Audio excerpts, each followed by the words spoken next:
मनुष्य की सबसे बड़ी दुर्बलता क्या होती है? सोचिए। धन, प्रेम, अहंकार। मनुष्य की सबसे बड़ी दुर्बलता होती है उसके रहस्य। चाहे आप कितने भी शक्तिशाली क्यों ना हो, कितने भी प्रबल क्यों ना हो, परंतु उसके रहस्य उसके नाश की चाबी होती है। इसलिए यदि प्रबल रहना है, शक्तिशाली रहना है, समर्थ रहना है, तो अपने रहस्य को किसी को भी ना बताएं, ना मित्र को और ना ही शत्रु को, क्योंकि समय पड़ने पर कब कौन शत्रु हो जाए ऐसा कहना संभव नहीं। विभीषण को रावण के अमृत कुंड का ज्ञात था, इसीलिए प्रभु श्री राम रावण का वध करने में सफल हो सके। इसलिए उचित यही है कि आप अपने रहस्य को स्वयं तक ही सीमित रखें।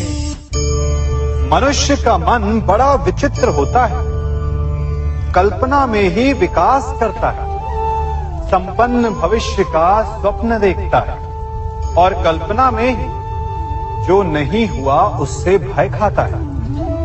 और यही भय मनुष्य का सबसे बड़ा शत्रु है। हमारे भविष्य के मार्ग में, हमारे आनंद के मार्ग में सबसे बड़ी बाधा है। अब आप लोग मुझसे पूछेंगे कि इसका तोड़ क्या है, भय से मुक्ति कैसे पाई जाए? तो ये प्रश्न आप स्वयं से पूछिए। तनिक सोचिए, जब आप एक सुंदर भविष्य की कामना करते हैं तो उसे पाने के लिए आप परिश्रम करते हैं ना?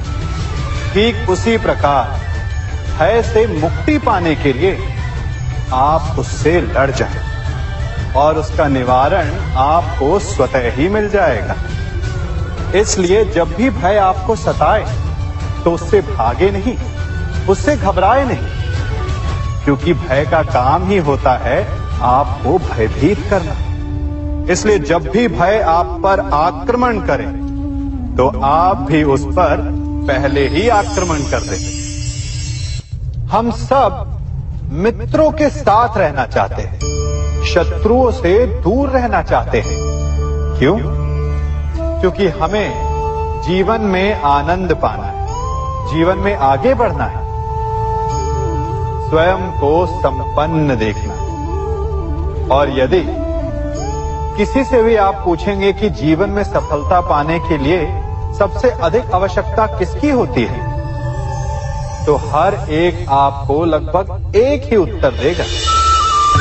सफलता प्राप्त करने के लिए आपको सच्चे मित्रों की आवश्यकता होती है। परंतु यदि आपको और अधिक सफल होना है तो आपको केवल मित्रों की नहीं, शत्रु की अधिक आवश्यकता है। अब आप कहेंगे, ये मैंने कैसी बात कर दी? तनिक स्वयं सोचिए। जब भी संकट आता है तो मित्र क्या करते हैं? आपकी सहायता करने के लिए आपके साथ खड़े हो जाते हैं और संकट के समय में शत्रु और बड़ा संकट बनकर हमारे समक्ष खड़े हो जाते हैं। मित्र हमें सहायता देते हैं, अपनी शक्ति देते हैं, परंतु शत्रु आपके भीतर छिपी शक्ति को बाहर लाता है, आपको और अधिक बलवान बनाता है। संगति या साथ, मित्र और साथी मनुष्य के व्यक्तित्व के लिए सबसे महत्वपूर्ण होते हैं। अब आप कहेंगे, ये कैसे? मनुष्य अवश्य अपने व्यक्तित्व के लिए उत्तरदायी होता है, परंतु मनुष्य संगति में ना चाहते हुए भी उसका व्यक्तित्व संगत की भांति हो जाता है। इन पात्रों को देख रहे हैं, मध्य में जल रखा है, इसमें दूध है और इसमें मलिन कीचड़ रखा है। यदि मैं इस जल को इस दूध में मिलाता हूं तो ये जल दूध बन जाता है, और यदि इसी जल को इस मलिन कीचड़ में मिलाता हूं तो क्या हुआ? ये जल कीचड़ बन गया। ऐसी कोई युक्ति नहीं कि जल बिना घुले मिले दूध या कीचड़ में अपना अस्तित्व बनाए रखे या उनसे अलग रहे। और ठीक ऐसा ही मनुष्य के जीवन में भी होता है। यदि एक गुणहीन व्यक्ति गुणवानों की संगत में बैठे तो उसे भी गुणवान समझा जाता है, सम्मान का पात्र समझा जाता है। और यदि एक गुणवान व्यक्ति गुणहीनों की संगत में बैठे तो उसे भी तिरस्कार मिलता है। इसलिए अपने जीवन में सदैव संगति सोच समझकर सावधानी से चुनिएगा। कभी खेत में किसी किसान को खेती करते देखा है? वो उसे सींचता है, उसे जोतता है, पशु पक्षियों से खेत की फसल की रक्षा करता है। परंतु एक बात का वो सबसे विशेष ध्यान रखता है कि कहीं खेत में खरपतवार ना उग जाए, क्योंकि एक खरपतवार खेत की सारी फसल को नष्ट कर सकती है। ठीक उसी प्रकार यदि वंश की कोई संतान खोटी निकल जाती है तो वो समूचे वंश का सर्वनाश कर देती है। इसीलिए संतान के लालन पालन में विशेष ध्यान देना आवश्यक होता है, क्योंकि संतान वो फसल होती है जो वंश के आने वाले समय को महान बना सकती है या फिर वंश का पतन भी कर सकती है। मनुष्य भी बड़ा विचित्र प्राणी है। अपनों से नीचे के स्तर के लोगों को वो हे दृष्टि से देखता है, उनका उपहास उड़ाता है, उनसे बार बार कहता है कि तुम्हारा कुछ नहीं हो सकता, तुम भविष्य में कुछ नहीं कर पाओगे।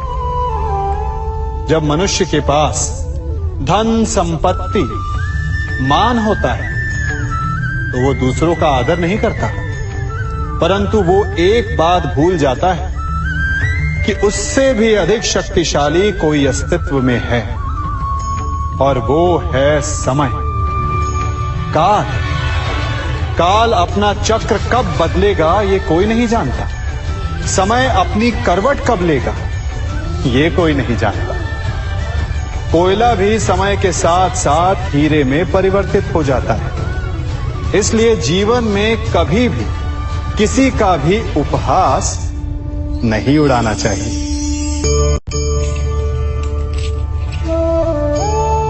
बड़ी विकट समस्या है।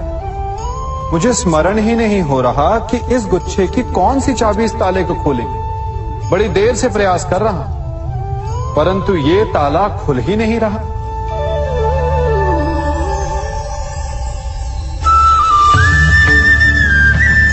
ऐसी परिस्थिति में आप क्या करेंगे? अधिकतर लोग ऐसी परिस्थिति में अपनी आशा खो बैठते हैं। उन्हें लगता है कि चाबी खो गई। वो तिलमिला जाते हैं, क्रोधित हो उठते हैं। परंतु उस समय धैर्य रखें तो गुच्छे की अंतिम चाबी ताला खोल सकती है।